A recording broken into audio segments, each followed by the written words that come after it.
یہ جو انہوں نے پریس کانفرنس کی ہے اس پہ اتنے سچ کے نام پہ پریس کانفرنس کی اور اس پہ اتنے جھوٹ ہیں اور ہاف ٹروتھس ہیں اور آؤٹ آف کانٹیکسٹ چیزیں نہیں ہوئی ہیں کہ جی ہم نے اس کو آفر کیا, بتایا کہ کیوں, کس ٹائم پہ ایکسٹینشن آفر تھی, کس کانٹیکسٹ میں بات ہو رہی تھی.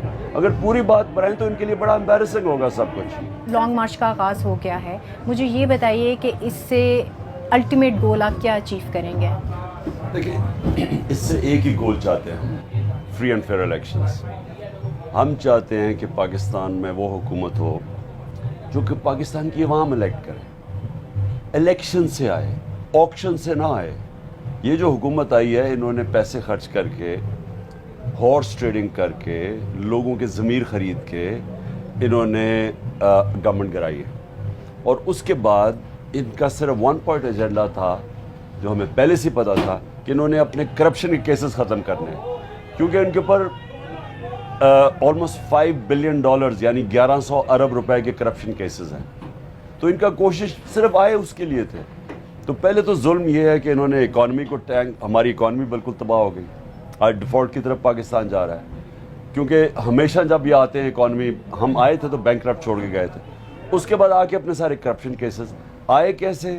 ایک باہر سے ایک پوری پلان بنا یہ رجیم چینج کا, جو کہ سائفر اب پبلک یہ ہو چکا ہے, کانورسیشن ڈونلڈ وو اور ہمارے ایمبیسڈر واشنگٹن میں. اس کے بعد نو کانفیڈنس ہوئی, پیسے لے کے انہوں نے ہمارے لوگ خریدے اور اس کے بعد اپنے کرپشن کیسز ختم کرنے شروع کر دیے. تو ہم چاہتے ہیں کہ پاکستان میں الیکشنز ہوں. یہ انسٹیبلٹی, جو پولیٹیکل انسٹیبلٹی جس کی وجہ سے پوری اکانومی ڈی اسٹیبلائز ہوئی, وہ ختم ہو. تو اس لیے الیکشنز. لیکن خان صاحب, آپ نے تو یہ بھی کہا ہے نا کہ ہم گورنمنٹ گرانا ہمارا مقصد نہیں ہے, اور دوسرا آپ نے یہ بھی کہا کہ مجھے اپنی نیشن کی فریڈم چاہیے. سو یہ بتائیے گا کہ پھر اصل مقصد کیا ہے, فریڈم کس سے چاہیے ہے, اور آپ کیا سمجھتے ہیں یہ کیمپین جو ہوگی اس کیمپین کے اینڈ کو کیسے آپ کامیاب قرار دیں گے؟ اس کا یہ جو مارچ کا مقصد صرف الیکشنز ہے, لیکن میری تحریک ہے آزادی کی, حقیقی آزادی کی. اور وہ کیا ہے کہ پاکستان کے فیصلے پاکستان میں ہوں. کوئی باہر سے ہمیں ڈکٹیٹ نہ کرے کہ آج وار آن ٹیرر میں انہوں نے فیصلہ کیا تو ہم ادھر جا کے لڑیں اور اپنے لوگ 80,000 لوگ قربان کر دیں. ہمیں اگر روس سے سستا تیل مل رہا ہے تو وہ کہنی ہے ہندوستان لے رہا ہے لیکن پاکستان کو اجازت نہ ہو. یہ غلامی میں نہیں چاہتا, میں ایک آزاد فارن پالیسی چاہتا ہوں. اور سیکنڈلی میں رول آف لا چاہتا ہوں. آزادی آتی ہے انصاف سے. انصاف لوگوں کو حقوق دیتا ہے, ہیومن رائٹس دیتا ہے, ہر کو آئین جو ہمارا کانسٹیٹیوشن ہے پروٹیکٹ کرتا ہے. یہاں کیا ہو رہا ہے, یہاں ہے جنگل کا قانون, ہمارے لوگوں کو اٹھا لیا جاتا ہے, ٹارچر کیا جاتا ہے, سیکشلی ابیوز کیا جاتا ہے, کسٹوڈیل ٹارچر جیل میں کی جاتی ہے, لیکن کوئی سب ڈرتے ہیں نام لینے سے جو لوگ کر رہے ہیں.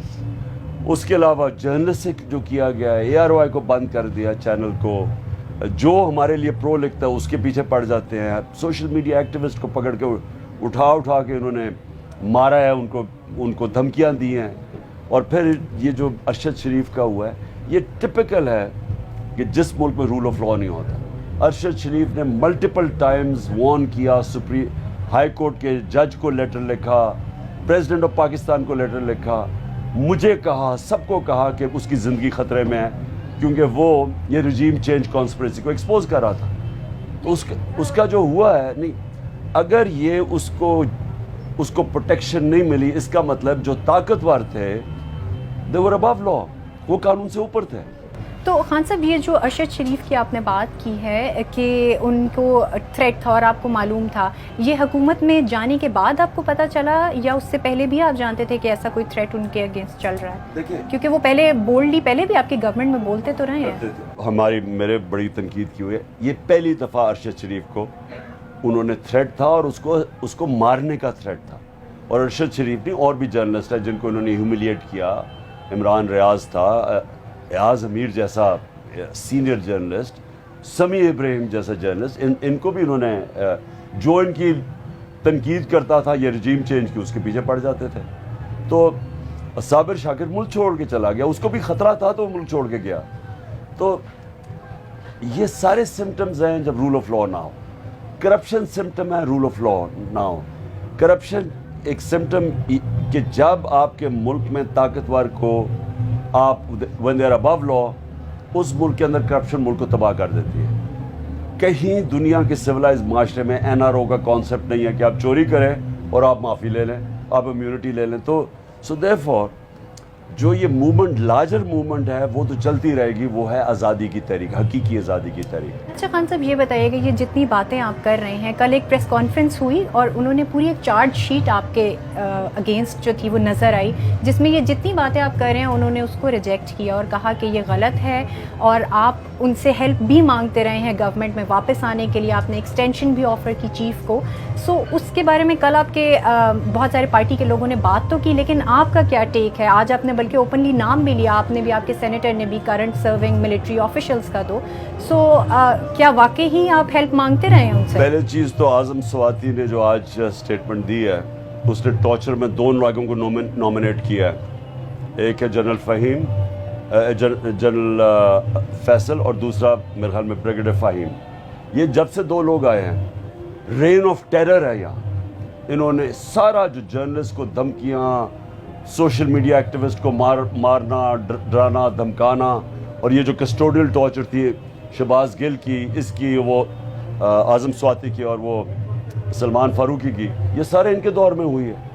اور سب کو پتہ, ڈرتے ہیں لوگ ان سے بات کرتے ہیں. تو آج اعظم سواتی نے ان کا نام لیا ہے, اور ہم جنرل باجوہ کو کہہ رہے ہیں کہ آپ نے بلاول کے کہنے پہ ایک سیکٹر انچارج چینج کیا تھا کراچی کا. تو یہ جو اب اعظم سواتی نے جو کہا ہے, ان کے اوپر بلکہ چینج نہیں, ان کے اوپر ایکشن لے. کیونکہ اگر یہ جو کر رہے ہیں, یہ کون سے سویلائز معاشرے میں ہوتا ہے کہ ایک سینیٹر 75 ایئر اولڈ سینیٹر کو آپ ننگا کر کے آپ اس کو ذلیل کرتے ہیں, اس کو مارتے ہیں, اس کی گرینڈ چلڈرن کے سامنے اس کو آ کے گھر میں مارتے ہیں. یہ کون سے قانون میں لکھا ہوا ہے؟ تو اس کے اوپر ایکشن ہم چاہتے ہیں کہ اس کے اوپر ایکشن لیا جائے. جنرل باجوہ کو ایکشن لینا چاہیے اگر وہ امیج پروٹیکٹ کرنا چاہتے ہیں ہمارے آرمی کے ادارے کا. یہ بتائیے گا کہ انہوں نے کل پریس میں یہ بھی کہا کہ آپ کے لانگ مارچ کو ٹیررسٹ اٹیک کا خطرہ ہے. تو کیا آپ تک یہ نالج پہنچی, اور اگر پہنچی ہے تو آپ پارٹیسپینٹس کی جو پروٹیکشن ہے اس کو کس طرح یقینی بنا رہے ہیں؟ دیکھیں, یہ تو کیا اس کا مطلب کہ کیونکہ خطرہ ہے تو ہم یہ چوروں کے نیچے غلامی قبول کر لیں؟ یہ جو رجیم چینج کے اوپر جو چور ہمارے پہ امپوز کیے ہیں, اس لیے ہم چپ کر کے گھروں میں ان کی غلامی قبول کریں؟ میں سمجھتا ہوں کہ اس سے بہتر ہے مر جانا ان چوروں کے نیچے غلامی کرنا. اور یہ جو انہوں نے جو پریس کانفرنس کی ہے, یہ بڑا انفارچونیٹ ہے. کبھی آئی ایس آئی چیف اس طرح کی پریس کانفرنس نہیں کرتا, اور اس کے میں پوائنٹ بائی پوائنٹ اس کے جواب دے سکتا ہوں جو بڑا امبیرس کر سکتا ہے فوج کو, جو انہوں نے ایلیگیشنز لگائے ہیں. میں اگر اپنا ورژن دوں ان کے لیے بڑا امبیرسنگ ہوگا, لیکن ہم نہیں چاہتے ہمارا فوج کا ادارہ ڈیمیج ہو, کیونکہ ہمارے دشمن چاہتے ہیں کہ فوج کمزور ہو, کیونکہ پاکستان ورنبل ہو جائے گا. اس طرح سے آپ نے بتایا کہ جو پریسر ہوئی کوئی اس طرح نہیں کرتا ہے, ملک میں کہیں پہ بھی نہیں ہوتا. ابھی یہ بھی کہا جا رہا ہے کہ یہ کھلم کھلا اداروں کی طرف سے آپ کے اگینسٹ پریسر تھی, تو یہ شاید آپ کے خلاف ایک چیز فائنل ہو چکی ہے کہ اب آپ ایکسیپٹیبل نہیں ہیں پالیٹکس میں. اس پہ آپ کا کیا خیال ہے؟ دیکھیں, میں اسٹیبلشمنٹ کی ایکسیپٹیبلٹی کی وجہ سے گورنمنٹ میں نہیں آنا چاہتا. میرا جو 2018 کا الیکشن تھا وہ ہم نے کسی نے ہمیں جتایا نہیں تھا. اس لیے جب انہوں نے کہا نا کہ وہ آپ الیکشن دھاندلی ہوئی ہے, تو ہم نے کہا کھول دو الیکشن. ہم نے ان کو چیلنج کیا کہ آپ دیکھ لیں جا کے الیکشن, کیونکہ ہم نے تو نہیں دھاندلی کی تھی. اگر میں دھاندلی اور جس طرح یہ ریگ کر کے الیکشنز آتے ہیں, میں نے ای وی ایم مشینز کیوں کہا تھا؟ ہم نے پورا زور لگایا ای وی ایم مشینز لانے کا, کیونکہ اس سے آؤٹ آف 130 ویز طریقے جو ریگنگ کیا ہیں وہ ختم ہو جاتے ہیں ای وی ایم مشینز.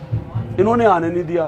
نہ الیکشن کمشنر جو انفارچونیٹلی کہیں اور سے آرڈر لیتا ہے, نہ اس نے آنے دیا, نہ دو میجر پارٹیز نے آنے دیا, جس کی وجہ سے ہمارا ہمیشہ الیکشن متنازع ہوگا اور ان کے اندر انٹرفیئرنس کی اپرچونٹی ہے. میں صرف اور اس ملک میں فری اینڈ فیئر الیکشن چاہتا ہوں. میں وہ کرکٹ کیپٹن ہوں جو ساری کرکٹ ہسٹری میں نیوٹرل امپائرز لے کے آیا تھا. میں امپائر ملا کے ساتھ جیتنے والا کیپٹن. لیکن امپائرز نے تو کل یہ بھی گلا کیا کہ آپ گورنمنٹ میں تھے تو ہماری تعریفیں کرتے تھے, اب باہر آئے تو ہم آپ کو برے لگنے لگے. جدھر اچھی چیزیں کرتے ہیں تعریفیں کرتے ہیں. یہ تو بچوں والی بات ہے کہ آپ کیونکہ ہم نے آپ کی تعریف کی تو آپ ہمیشہ ہی اچھے ہیں. جب آپ برائی کرتے ہیں آپ اپنے بچوں کی بھی اچھائی میں تعریف کرتے ہیں, جب برائی ہے تو اس کی کرٹیسائز کرتے ہیں. تو ہم تو یہ کہنا کہ جی پہلے یہ بڑے ایکچولی بڑی فولش پریس کانفرنس تھی, اور میں اس کا پوائنٹ بائی پوائنٹ جواب دوں تو یعنی امبیرس ہوں گے سارا, تو میں اپنے اداروں کو کمزور نہیں کرنا چاہتا. آخری سوال خان صاحب کہ اگر آپ کے مقاصد پورے نہیں ہوتے ہیں لانگ مارچ اسلام آباد پہنچنے کے بعد بھی, تو پھر کیا نیکسٹ پلائی عمل کیا ہوگا آپ کا؟ ہمارا دیکھیں وہ تو تحریک تو کبھی ختم ہوتی نہیں ہے, اس کا کوئی ایک دن تو نہیں ختم ہوتا, یہ تو پبلک موبلائزیشن ہے. میری پریڈکشن ہے, میں 26 سال سے پالیٹکس کر رہا ہوں, میں نے کبھی پاکستان کی تاریخ میں اس طرح پبلک کو اویئر نہیں ہوتے دیکھا, اس طرح موبلائز نہیں ہوتے. کیونکہ 55 جلسے کر بیٹھا ہوں 6 مہینے میں, کبھی اتنے بڑے جلسے نہیں ہوئے. ہم نے سارے بائی الیکشنز میں ان کو وائپ آؤٹ کر دیا ہے, تو مجھے تو پتہ ہے پبلک پلس کیا ہے. یہ اسلام آباد میں کبھی اس طرح کا جو پبلک گیدرنگ ہوگی نہیں پاکستان کی تاریخ میں جو ہونے جا رہی ہے.